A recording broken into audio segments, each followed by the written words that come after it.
Okay. One of these guys that is going to bank off of these NVIDIA calls that we double down on today. Somebody is going to make major bank and they're going to watch fucking Johnny grease up a pig. It's going to happen. Oh, no, no, no. It's the other way around. We watch Yeah. them make love. Oh, that's what it is? I'm confused. I thought Johnny was going back to North Carolina and picking No, out a no, farm animal. My no. bad.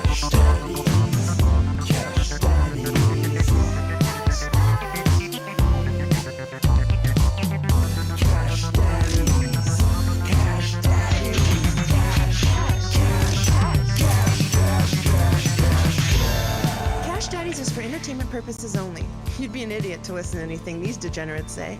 Invest at your own risk, do research, but seriously don't listen to these ass clowns. Now enjoy Cash Daddies.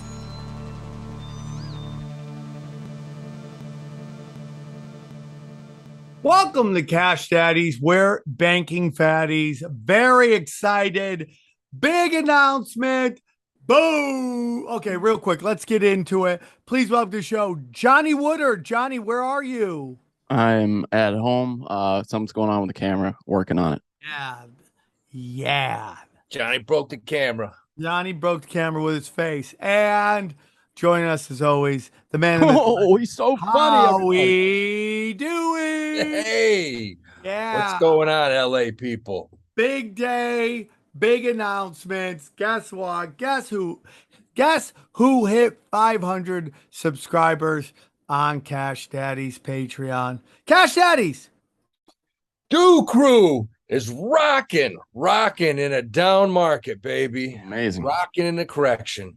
Fire, pure fire. Still, no one's taking up on us up on the $1,000. I'll watch you make love offer. It's still out there, and I think you're going to be very happy for those who do in fact get. It's an excellent value. I'm It's an telling excellent value. You know how many someone's people gonna do love it. to watch us? Will ask us to make love. Lots of people.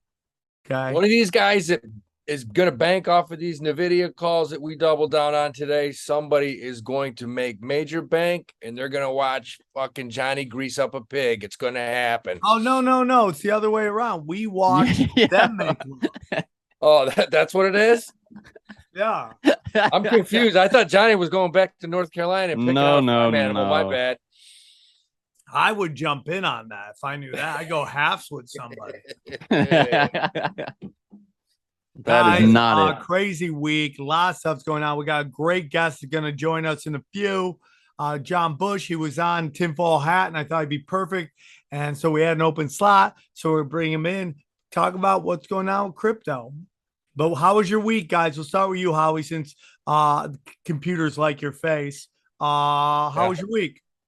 It's a good week, man. I mean, the market is literally, we called it about 4 days too early, but it's doing exactly what happened. I mean, the S&P, the NASDAQ, the Dow, everything's crashing. Everything's taking a nice beat down, which is beautiful because we actually ended up breaking even on coin, which everybody thought we were dead in the water. We got cash on the side.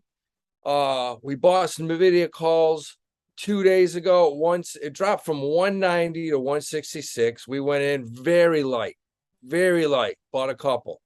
It went from 166 down to 152 today.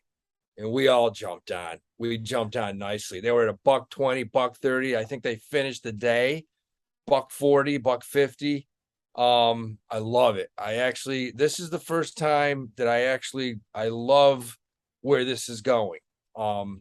Because we're gonna get a dead cat bounce. This is the third straight down day. Market's taking a beating, and that's when you want to jump in. You want to jump in. I'm for dead cat's bounce. I'm against dead cat pounce. We are not in the necrophilia on this show. Okay. Dead cat pounce, baby. Yeah, for Just sure. Spin them. Yeah. Johnny, how was your week? Well, pretty good. I've been keeping up with the Celsius nonsense. Have we talked about that crazy call we were on the other day? Did we talk about that call? I want to hear it. What happened, guys? What happened with Celsius? Tell them about that, Sam. It was just a shit show. So we put the pit bull that is Dana Marshall on this, and she was doing a lot of investigating. She found out there was a call that was going on through, I believe, the state of New York. Johnny, was it New York or Well, was it it was New Jersey? it was the call where they essentially have to. It's a formality, but they have to appear before the representation of their creditors just to kind of lay out the what's going on, and the trustee is there and asks them a bunch of questions. Like Mashinsky was on the line, and dude, like in the middle of this thing, the music just starts playing like randomly, and nobody can talk. It just starts playing music. No, the whole call goes dead. And it took one of the main guys at Celsius, about 20 minutes to figure out how to use his phone. Like honestly, the first 20 minutes of this call, we're trying to get this son of a bitch on the line. That's how technically competent they are over at Celsius. That's not a good sign when you don't even know how to use a phone. No, I mean it was pretty pathetic. And then she was really getting in their ass. The trustee was, and then even better was the attorney for creditors like us. I'm pretty sure he represents like a class of creditors that's pretty similar to where we are. And dude, it was no holds barred with this guy. He was getting, right up there poopers. Dana took his number, called him. He called her right back, and Dana was smitten with the fact that this lawyer called her right back. So I realized that Dana will fuck for legal counsel. That's what I've learned from that whole call, that she's willing to give up ass for legal counsel. And he called her, and they had a great conversation. And so the biggest thing right now is that we are waiting to, there's a couple things from it. Well, we're waiting to hear, we're supposed to get an email from Celsius telling us how many coins they think they owe us. Yeah. If we agree on that, then they'll move forward quickly, right? I believe. And then if we don't, that's where litigation comes. It's called their schedule. It's what they're going to publish, a schedule, and it's going to be probably a website. There'll be an email they'll send us, and then there's going to be a website, like a database, and then they will have a list of their creditors. And if we check it out, and sign off on it, it's done, like Sam said. And then if they are trying to pull some funny business with some people and say, hey, we only actually had 9,000 USD coin and you had 15, then it's going to be a problem. I got pictures, okay? But the most interesting thing, Howie, is their head of finance, or what was it? Either head of finance or who? I believe CFO. I don't know if it's the CFO. I think it's like head of their financial department. Dude, he has a bachelor's. He doesn't even have a master's. Yeah, that was the guy that had trouble getting on the phone. Yeah. Yeah, usually your CFO went to fucking Penn or has a bachelor's or a master's. Went to DeVry. Well, wasn't he the guy though, Sam? That he wasn't even with the company that long. Like they basically brought him on to torpedo him once they knew the company was falling apart. Yeah, he was basically brought on to be the fall guy and the whipping boy, and he just must have needed a gig because he came. Oh, that was before me. He didn't know anything. Dude, what if he went to like a career day or something, and they were like, "Hey, you want to be the CFO?" No, Celsius? Listen. Listen. A lot of times, here's what happens. A lot of times, when the owners of a company, especially if they're not non-traded, which Celsius wasn't, but the owners of a company, if they know that they're committing fraud and they're Ponziing the shit out of things, you think they're going to bring in somebody with any fucking any kind of a background? No, they want to bring in the dumbest dude that they possibly can so they can tell him what to do. When he's like, hey, it looks like our balance sheets are off by about, I don't know, 1.7 billion. Should I report? No, John, you don't report shit. Go out and go to happy hour in the company's card. Just fucking, we'll let you know what we want you to do, pal. Yeah, that's exactly what's going on. Yeah. This dude is just there taking fire for the company. And he has no idea. I truthfully believe he probably has no clue to how bad these guys were banging people. Yeah. I mean, that's where we're at. We've had discussions on this, of course, about, anarchy and what's going on in the crypto world. This is the first time somebody ran off and jack coins. Again, this is a little different than what we saw in Canada and maybe what happened out Korea. But it is interesting. And like, I hate government regulation, but it just seems like something needs to be set in place to keep this Well, from happening. you have to, because if you don't, basically you're going to have just a huge criminal entity. I mean, why wouldn't you start your own fucking holding coin holding facility Yeah. and basically just fucking Yeah. take everything that comes in? If you know Yeah. you're not going to get in any hot water, Yeah. It's why would you crazy. not do it? If it's too good to be true, it's probably too good, right? And it's Yeah, not. hey. And I mean, the other thing we're not talking about is the fact that in the last 3 days, crypto was showing a decent bounce. I mean, Bitcoin got back up to 24, 25. It's back below 20. It'll come back. I think. Where's it now, dude? 19, something like that. 19.9. Yeah. It's actually bounced back from the lows, 19.9. But you know, I don't know. It's going to be interesting here to see what a lot of these smaller coins do, because they are taking a beat. Ethereum's back down to 15. Well, yeah, and the Ethereum's got the merge coming up in September. So, do you guys want to do the social media question? Yeah. Okay. This is from Tyler B.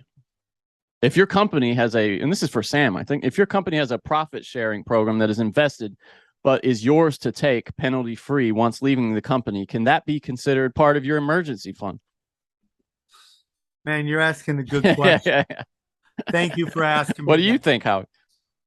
I mean, sure, you can use it that. I mean, it depends. I mean, it depends on if it's a profit sharing plan he's got. Yeah, it's a profit sharing program with no penalties for just make sure you know what the hell's out in there and how much, because if it's a profit sharing plan and after 3 years you got $58 in there, I say no. But hopefully if it's profit sharing and it's a decent company and you can look and see what you have, you got a few G in there. Yeah, absolutely. I mean, whether you use that as your savings, emergency savings, or you put one in the bank or in a money market fund, it's all the same. But you should have definitely a few G in the side, and when the zombies come. Okay. All right. This one actually is for Sam. This is from Forced to Chill. My dad thinks I'm gay. Should I start investing? Yeah, dude. I think if you are gay, that's the best for you, because you don't have to spend money on women or children. So, and then if you get another gay guy, you guys have two incomes, and you guys are just crushing it. So, yeah, I mean, like, as you know, this show before and after, and will always, we all want those gay dollars. So, some of the wealthiest gay dollars. Some of the wealthiest dudes I know are gay. I mean, you get two gay guys together making decent coin. Yeah. What do they have to spend it on? Oh, dude, you're telling me, bro, because my girl is just, she just loves going places. It's I told her the other day how much I would be twice as wealthy if I'd never met her. I told her that. She didn't love that, but I told her that the other day. They max out all their shit. I mean, what are you spending on? Our society is built off females fucking grabbing men's resources. That is the society. Well, no, to be clear, I'm not talking about my girlfriend makes plenty of money. She's doing just fine, but and spending her own money. I meet her and then we split things, is what I'm saying. And she redlines. Oh, you go to dates and you guys both put down your cards? No, like trips and stuff, like vacation, like when we just went to the desert, all that shit. We split that. You both go, hey, I'm going half on this vacation. Well, no, I'll pay for it, and then she'll just Apple Pay me half. Hey, real quick before we get into another story, go on, Howie. No, I'd like to act cool and everything, but my girl is an absolute fucking beast. She is a beast. I've never. She can do way better, bro. She is. There's no doubt that I went way up. Yeah, you fucked out of your league, bro. Nice job, Howie. Way up. Good job, Howie. Hey, real quick, what are your thoughts, guys? The rumor that Starbucks is going cashless in September. Well, man, goddamn, I'm glad you brought that up, because in New York, I'm gonna say half the fucking places you go into right now are cashless. That's not good.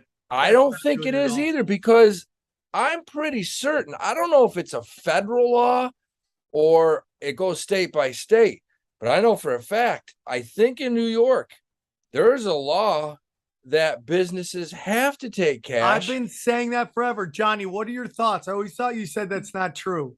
I haven't seen no proof of that. I mean, well, how could they go cashless if that's the truth? Isn't it most states? No, it's not most states. Because my thing is this: there's no black or white. There's no line. When you don't allow cash, you are 100% discriminating against the lower class. I agree. You're discriminating against lower class. You take a guy that works construction. Maybe he can't get a credit card or debit card. Maybe he goes to a check cashing place and cashes his check before he can get on his feet. You're going to tell me you're not going to take this guy's green? Get the fuck out of here. It's like, come on. They should have to take cash. I don't like the shit. Okay, here we go. I just think it's highly discriminatory. While no federal law prohibits stores from refusing cash, some states such as Massachusetts, Rhode Island, and New Jersey have passed legislation that outlaws the discrimination of cash buyers by preventing. Let's do it. Massachusetts, Rhode Island, and New Jersey. Big government states there. Question for Howie. I am 24 years old and have $10,000 I would like to invest towards a down payment on a home. Would TD Ameritrade brokerage account be a good move, or is there something else I should be looking into? Would like to save towards a house for 5 to 10 years, he says. Is he gay? That's a good question. If you're gay, it's even better. But yeah, use TD. But look, dude, you're 24, open up an IRA. Just put it in an IRA. It's your retirement. And guess what? If you want to use it as a down payment, you can allow it. You get first-time buyer. Pretty sure you probably haven't bought a house yet. So if you're a first-time buyer, you can use that money in the IRA toward the down payment on the house. So okay. Open up a TD. You put it in IRA, put some in an IRA, put others, and we toss around good ETFs on here. Put some in cash in your money market fund. But yeah, definitely TD solid. All right. Sure, this is from Marcus. If we think the market is heading down with a high degree of certainty and don't feel comfortable buying puts, would you recommend buying inverse funds like SQQQ? Besides the fact that it's levered, it seems more or less the same idea. That's Marcus. Man, it would have been nice buying SQQQ last week, huh? I mean, I think it was at 30.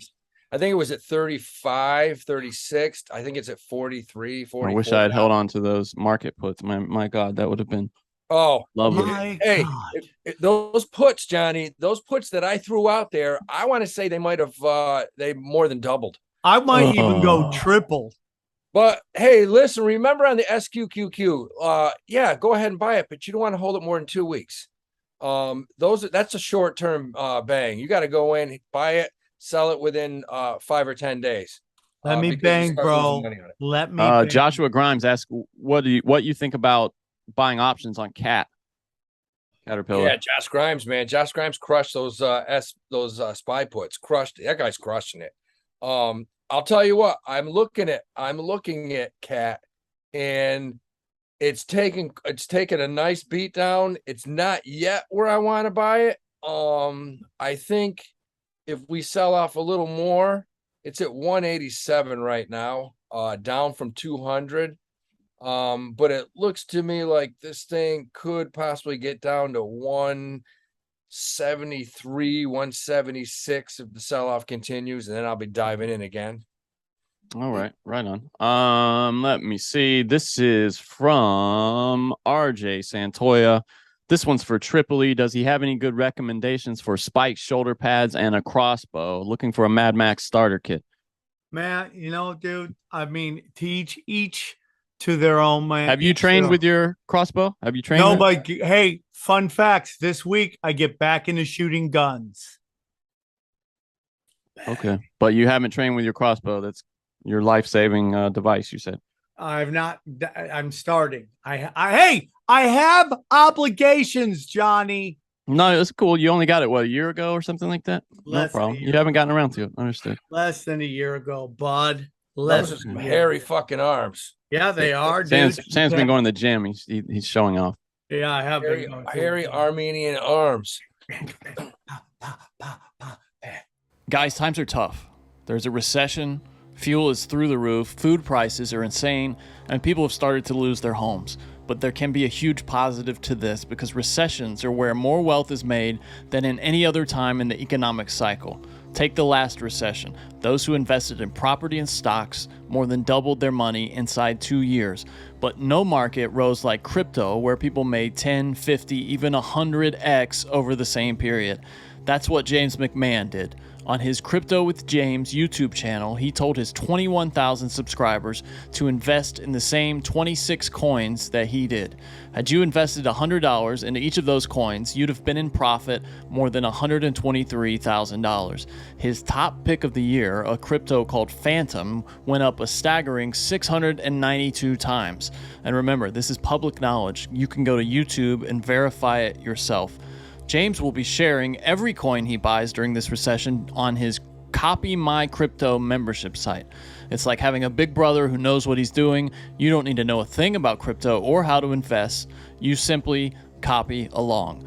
So to join the 2,800 members who copy James, go to copymycrypto.com/Sam. That's copymycrypto.com/SAM. It's your call. You can thrive in this recession or be another victim. Go to the site and read every word. All right, so let's get to our guest. Very excited to have this next gentleman on. He was just on Tinfoil Hat, and he knocked it out of the park so well. We decided to bring him over to the Cash Daddies. Very excited to have him on. He is the founder of freedomcells.org and also Live Free Academy. Please welcome John Bush. John, how are you? I'm great. Life is good. Thanks for having me. Our pleasure. John, I was very impressed with your appearance the other day. I'm very impressed with your appearance. And I wanted to bring you on because, we wanted to get into a little crypto talk. Howie, this is Howie Dewey. You haven't met him. He's a big part of the show. He was talking about how crypto made a little bounce back yesterday. What are your thoughts on crypto right now? Right. I'm long-term bullish on crypto. I encourage folks that are just getting involved to proceed with caution. I think that it is a wonderful place to park excess money if folks are doing well financially. If you're on the come up, maybe just dabble a little bit here and there and put more of your effort and energy into increasing your income, starting a business, all that stuff. But there's a lot of opportunity. And on top of just protecting wealth or building wealth, it's an incredibly powerful tool to help free people engage in commerce outside of the scope of the big government and technocracy.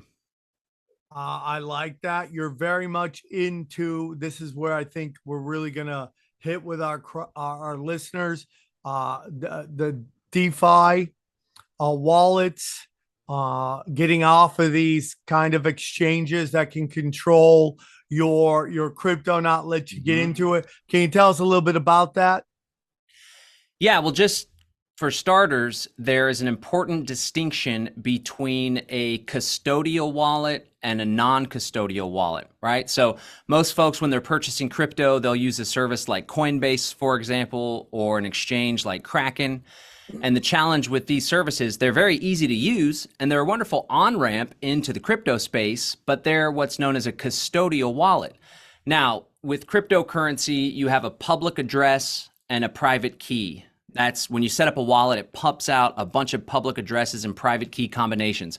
The public address is kind of like your account number. So if I wanted to send you crypto, Sam, you would give me your public address. I would pop it into my wallet send section and I would send you some crypto. Now, whoever has the private key that corresponds with the public address, that's who can unlock access and send crypto out of that address, basically. It's kind of like a key or a password. Every public address has a private key. In a custodial wallet, the user doesn't have access to that private key. So in reality, they don't have control over their money. And of course, that's one of the big value propositions of cryptocurrency is for the first time in history, we can control money and we can exchange it digitally and no one else can do anything about it. So the thing to do is if you're going to purchase crypto with an exchange or a service that utilizes a custodial wallet, it's critical to take the crypto from there and transfer it to a non-custodial wallet where only you have access to your private keys, no one else, and then store it there or spend it from there. What are your suggestions for the best wallets out there. What wallets do you really like and recommend? I recommend folks in the courses and trainings that I do, I recommend Coinomi, Coinomi.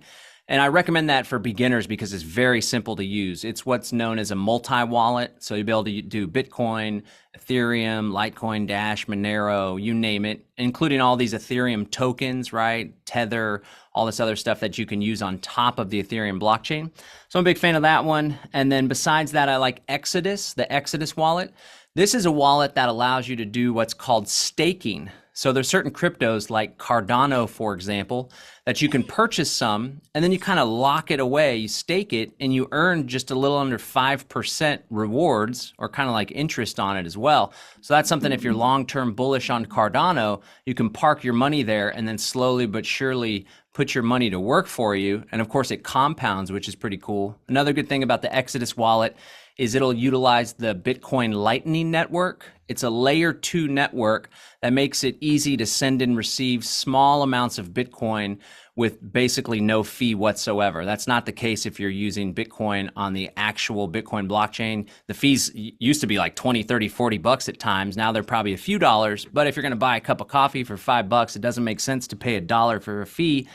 So that's what the Lightning Network gives you the ability to do. And Exodus makes it really easy to onboard into the Lightning Network. Let me ask you a question on the staking. And this is the problem I have.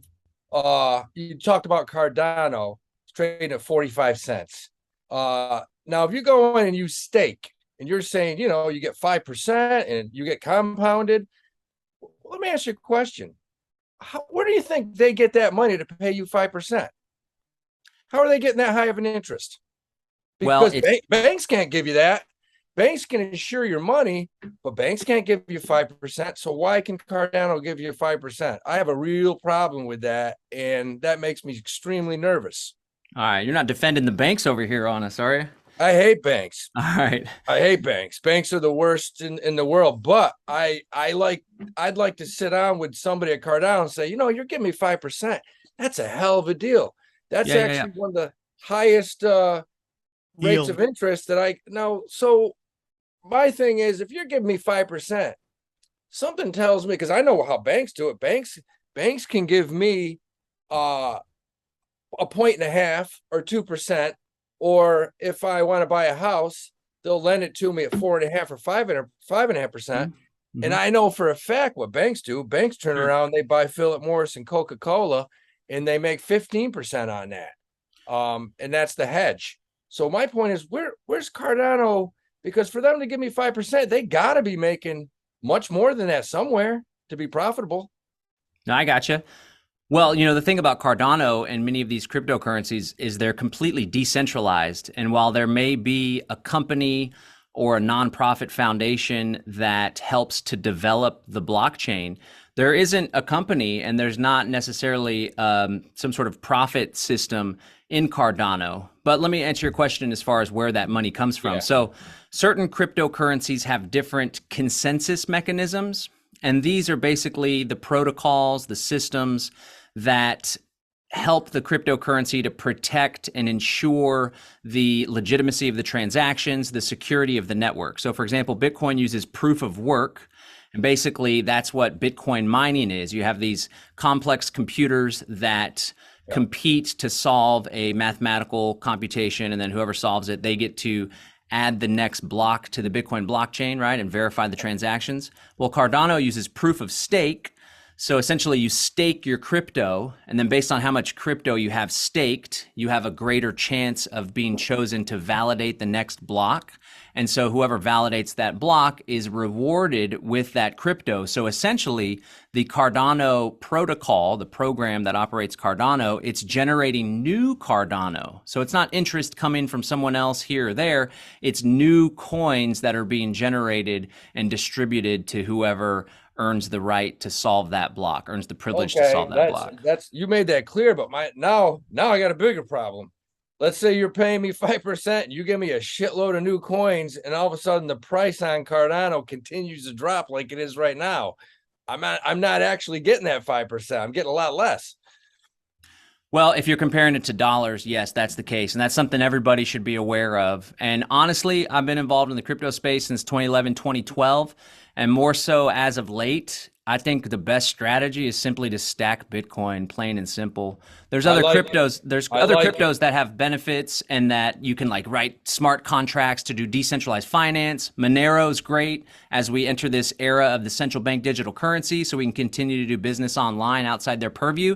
But at the end of the day, if folks are just getting started, if they just want a nice, simple path, and perhaps the most likely to do good as far as the money they make, I would just stack Bitcoin. In fact, I would encourage everyone. I've been saying this since Bitcoin was $200. I said it when it was $10,000. I said it when it was $50,000. And now that it's $19,900, everyone should be doing what they can to at least try to get a whole Bitcoin, because it may not be very long into the future. The folks that are holding on to a whole Bitcoin or more are going to be the new wealthy class in this world. Can I ask you? I have a question about. It seems that the climate. And it just might be that there, is a real concerted effort to kneecap Bitcoin, and that's what we're hearing here. But it seems that things are turning against proof of work because of, its inherent energy inefficiency. Are you concerned about that long term? That Bitcoin seems to be kind of set on its course. With Ethereum 2.0, does that concern you at all? Sure. Yeah. And I think old Elon Musk, love him or hate him, it's interesting that Elon was basically responsible for this giant expansion in the price of Bitcoin when they said that Tesla was going to accept it and that they were holding it in their reserves. There was other factors as well, but that really caused a giant spike. And then when Elon came out and said that they're no longer going to accept it, it dropped down to back about where it was before. But since that, and before then, but really in the mainstream, it's been a big topic at hand. And ultimately, I think that I don't mind the energy usage. Using energy isn't necessarily a bad thing. One thing that cryptocurrency is doing is, because there's a financial incentive to use this energy to verify these transactions and run these miners, a lot of cryptocurrency miners are spurring innovation in the renewable energy space, because now we have you can make a lot of money if you figure out a way to mine Bitcoin that costs little to nothing and doesn't use a lot of energy. So ultimately, at the end of the day, the argument that I make when people bring that up is what Bitcoin is trying to do, what we're trying to do by participating in Bitcoin, is end the dollar dominance. And it's this petrodollar that really is a problem for the world's environment, with all the wars and all these giant aircraft carriers falling all over. But that is a cause for concern. And one thing that's unfortunate about the cryptocurrency space, while it's growing and growing, it still is very susceptible to market changes, to big announcements by regulators, to big executives saying this or that. So it's always important for folks to tread cautiously, which is why I started off by saying this is a good space to be in if you have excess money. But if you're someone that's on the come up, I would focus my energy on making more money before I start pouring a bunch of my money into something that could lose 20% of its value in a given day. No, that's a good point. I'm glad you brought that up right from the get-go, because I tell people, I think you should have 3 to 5% of your portfolio in Ethereum or Bitcoin. I truly don't I don't trust anything else. There's so many of these people that are, there's coin hacks where these guys are staked and they're telling me, look, I put in $500 and you're a moron because in 5 years it's going to be worth 170,000. And I just I can't fucking answer. Where'd they get the crystal ball, man? It's the craziest shit I've ever heard in my life. But Bitcoin and Ethereum, I do have faith in it. I don't think Bitcoin's going anywhere. I think, it's going to be a positive impact in the future. And it's down to a good price right now. 19K, I'd be buying it right here. Yeah, I think it's a pretty good price. In one of the workshops I do, I teach people how to do some basic technical analysis with support and resistance. And so we've returned to a previous support level. If the bottom drops out and we go down further, we could return to 13K or something crazy like that. So 11. Yeah, I think a good option is to do dollar cost averaging. That's where you determine what you can afford every day or every month. And then you're just buying no matter what the price is. And folks historically that have done that in the past, they've actually done pretty well, unless of course you just started when the price was 60K or so. But over time, again, it's a long-term play. People really need to get out of the moment and pull back on a bigger perspective, bigger picture, and learn to invest for the long term, much like Warren Buffett would. And I think for younger generations, that's a challenge. But the good thing about Bitcoin is it's teaching people how to have a longer term perspective, how to save for future earnings, for future benefit, and maybe be able to pass it on to their kids and stuff, or borrow against it in order to do improvements. Yeah, that's all we push on the Patreon. I mean, we dollar cost average big time today on some NVIDIA calls, and we've been doing it for months, and it's paid off. I mean, you look at the overall market. This is where you want to be buying. You want to be putting money in your 401k, your IRAs, buying some of this Bitcoin, Ethereum while it's low, because 2-3 years from now, shit's going to be way up. There's no doubt about it.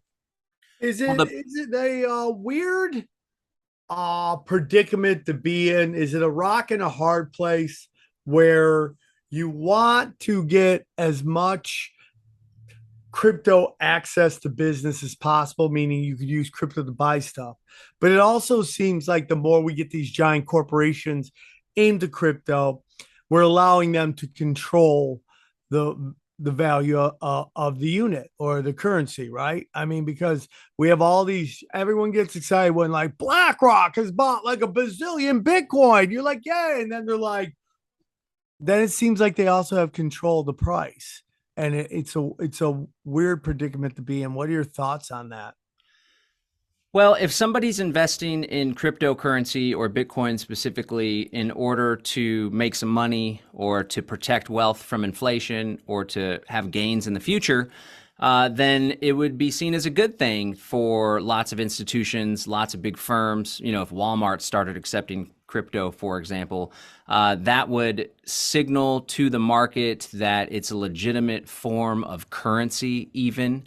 Or if I think ultimately there's a possibility in the future that Bitcoin could become like a global store of value kind of deal, even replacing gold. And if Bitcoin were to replace gold as the number one most valuable asset in the world, then one coin would be worth like $400,000 or $500,000 if you do the market cap math.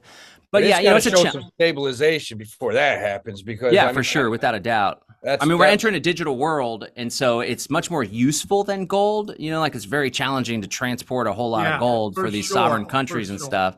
But no, I'm not happy that BlackRock's getting involved, and there's most definitely price manipulation, and you can bet that they see the writing on the wall, and they have the weight to throw behind some fledgling new currency. It's not really fledgling, but they can manipulate the price and then buy it up whenever it goes down and all that stuff. And so those guys are doing it now, though. Morgan Stanley, Goldman Sachs, they're all doing it. They do it with everything. That's just something that we ought to be aware of. But again, there's two value propositions for me with crypto. One is protecting wealth, building wealth, and the other is subverting the government by engaging in financial transactions outside of their purview. And so regardless of whether BlackRock is manipulating the price of Bitcoin or not, you can still use Monero, you can still use Bitcoin to transfer money, and there's nothing the government can do about it. Yeah. I mean, I think crypto isn't going to jump until we see just more everyday businesses, like you said, like Walmart, starting to accept it. Because what's happening now is anytime that there's any kind of turbulence in the economy, everybody runs and starts selling off their crypto for fiat dollars. And they're like, oh, I got 80 grand in my bank account. You're like, but that's not the 80 grand that your grandpa had. That's a much different 80 grand. It can't buy as much. Well, think about it, dude. Think about if somebody put in a safe $40,000 50 years ago and then took it out today. How much less that I mean, it's just the government has stolen all that money from you, essentially. The Federal Reserve is just stolen. Inflation, just destroyed it. I mean, just destroyed it. Yeah, it's a scam. What's crazy? The dollar is goddamn. It's almost like it's too strong right now. I mean, it really is. I think it's what, $1.16, $1.17 versus the euro right now. It's insane. Yeah, it's wild. And the unfortunate thing, like Sam was saying, it wasn't that long ago I was telling people like, yeah, Bitcoin, one of the big value propositions for Bitcoin is to protect against inflation. But here we have record inflation and Bitcoin's dropping down. So unfortunately, it's getting tied in with speculative investments, with tech stocks and stuff. And there's just the market, the market doesn't think like I'd like it to think, but the market speaks. And you got to be careful and be cautious, because it's not like it's some independent thing that's going to save us all from the Federal Reserve. It's still tied in with all sorts of other assets and institutions. Yeah, good point.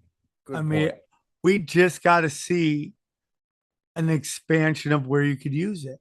And once people are able to use it to buy gas easily, clothes, food, all that stuff, you're going to see people less likely to sell their crypto for fiat money. And, when you tell me that the dollar's doing strong, that makes me think that the rest of the world's currency is hot garbage. It is. The rest of, look at Europe. Europe is screwed right now. Europe is in deep shit right now, man. They got problems. Shit, they're going to freeze to death this winter. They got no natural gas. We'll be shipping the natural gas over to them come October, November. And what do you think we're going to charge for that? What do you think those shipping prices? And it's going to end up coming back and kicking our ass. Yeah. I think more so than stores and shops and online stores accepting Bitcoin that's going to drive the price up is, and this is what really drove the price up more recently, is financial institutions and mega corporations investing Bitcoin and holding it in their treasuries.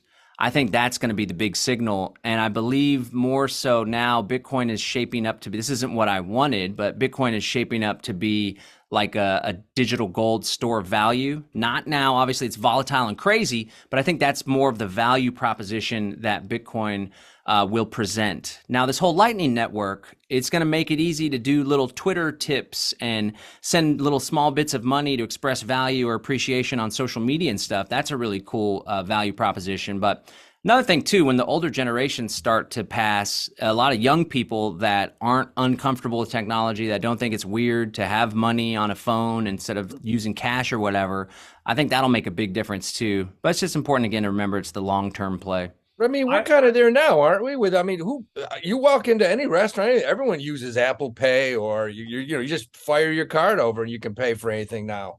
I mean, yeah, but it's all dollars still. There's a lot of folks that are uncomfortable with some new sovereign money, but the smart people realize that this is better to have sovereign money so the government can't manipulate it, but the government still does manipulate it. So what do we do? We were talking about this right before you came out. What do we do now? We got into it because there's a lot of entities, whether it's restaurants, stores, they've stopped taking cash, even though it's illegal in a lot of states.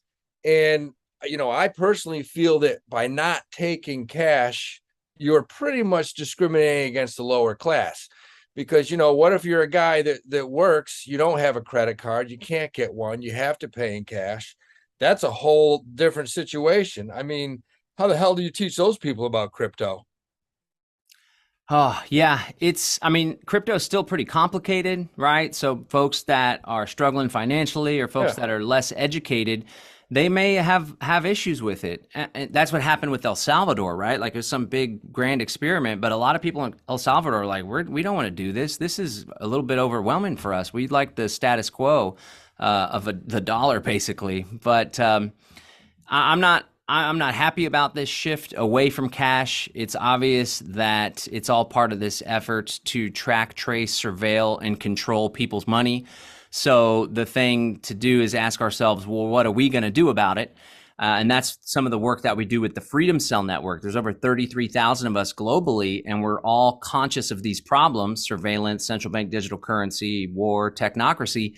But we're focused on what are we going to do about it? And so one of the things, for example, we're having a meeting here in Central Texas on September 10th, and we're going to be identifying local food producers. We're going to be identifying people that have businesses and are looking for people to help. We're going to be identifying folks that are out of work, looking for a job. And we're just trying to localize and decentralize the provision of goods and services amongst our own community. And I think there's this big, the pendulum's always shifting left to right, technology back to old school ways. And right now things have gotten so centralized and everyone's seen how terrible that's working out for us. So we're going to shift things back to a decentralized way and get back to connecting with local communities. No, I like your philosophy, man. I really do. I like your philosophy. I'm all about, buying it, Liz and Bob's hardware store versus Home Depot, basically, which is China. So no, I think that's a good thing, man. I mean, if you can get, local economies just functioning on them by themselves, that's a beautiful thing. Mm-hmm.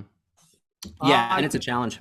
Yeah, I think we're looking at an interesting future. Are you concerned about cashless stuff? Are you concerned that because you're a really off the grid guy, and at the same time there's a little bit of like crypto, and if you listen to a lot of people in the truther community, they believe that the what's it called, where all the transactions go on the blockchain is going to enslave people. Is that a concern? It had to be pretty damn clever and cunning if Bitcoin was created by some New World Order plot. I highly doubt it. Everyone does need to be aware, though, that every transaction that takes place on the Bitcoin blockchain is completely transparent. Even not necessarily hookers? It's not. Yeah, even your hooker purchases there, Sam. Fuck, Johnny. I'm sorry. It's not necessarily tied to your identity, but if you purchase cryptocurrency and your identity is tied to that purchase, then the entire trail of those crypto coins can be tracked and traced and surveilled. There's ways around that. There's ways to use coin mixers, for example, which some folks are getting in trouble for doing that now. But then there's cryptocurrencies like Monero that are completely private and completely secured. So I highly, highly doubt that cryptocurrency as a whole is part of some New World Order scheme. However, early on, like in 2011, 2012, I learned about Bitcoin. It was like, this is going to end the Fed. This is going to end the central banks. I underestimated how cunning these central banks are, because now they're borrowing from cryptocurrency and digital currency in order to control and enslave people. So it just goes back to building those relationships, starting to use the privacy coins, starting to barter and trade with one another on a local level. So hopefully as they roll out that central bank digital currency, cashless, mark of the beast control paradigm, we're able to still exist and exist comfortably, not have to go hide out in the woods or a compound like Ruby Ridge or something, but like still exist and function in a society where we trade and we have our basic needs met, and beyond that, we have a good quality of life. It's important that we recognize that stuff and start taking those steps now, because this is coming down the pike pretty fast.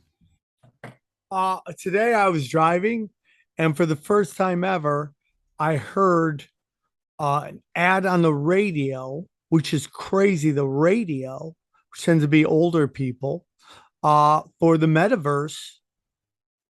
And it's basically like iHeartRadio is trying to get everybody to go to this kind of place where they have a concert going on.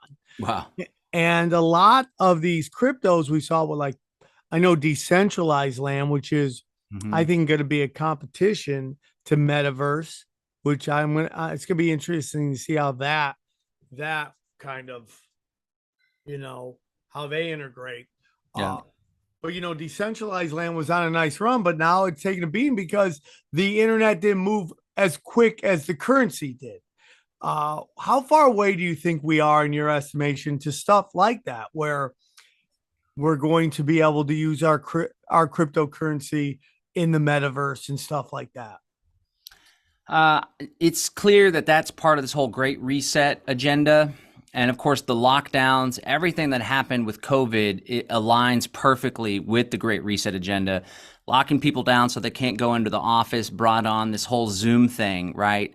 And so on the one hand, I appreciate that I can reach more people whenever we do these events and workshops, because they're there on Zoom. We try as much as we can to do these virtual in-person hybrids, so we still keep that human connection, which is so powerful, the energy in a room when you got 400 people all on the same page, feeling empowered, inspired, shaking hands, swapping germs, all that good stuff. That's really what it's all about. But I think it's inevitable that there's going to be a shift towards complete digital existence, basically, much like The Matrix, or much like there's this movie Ready Player One that my kids love. That's a really good movie. It's like a nostalgic thing for my generation. But The problem is when new generations and new children are born, and that's what they experience, and it's normalized for them, it then makes it easier for it to become a whole reality in the future. So I think to counter that, because, you know, if people want to go chat or whatever, or go to a conference where they can walk in virtually to different rooms, I mean, that's cool. There's value in that, but nothing beats the in-person human interaction. And I think it's important that we keep that going. We keep having in-person comedy shows, even if they try to lock this or that down. We keep doing the in-person conference, going over for dinner, potlucks and stuff. But I think that's inevitable, and it's both fortunate and unfortunate.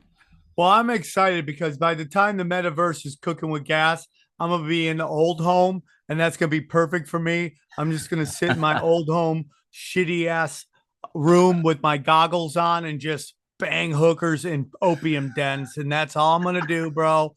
My kids can take my inheritance and just leave me the fuck alone, bro. Daddy's running Thailand. Real quick before we let you go, can you tell us a little bit about your projects you're working on?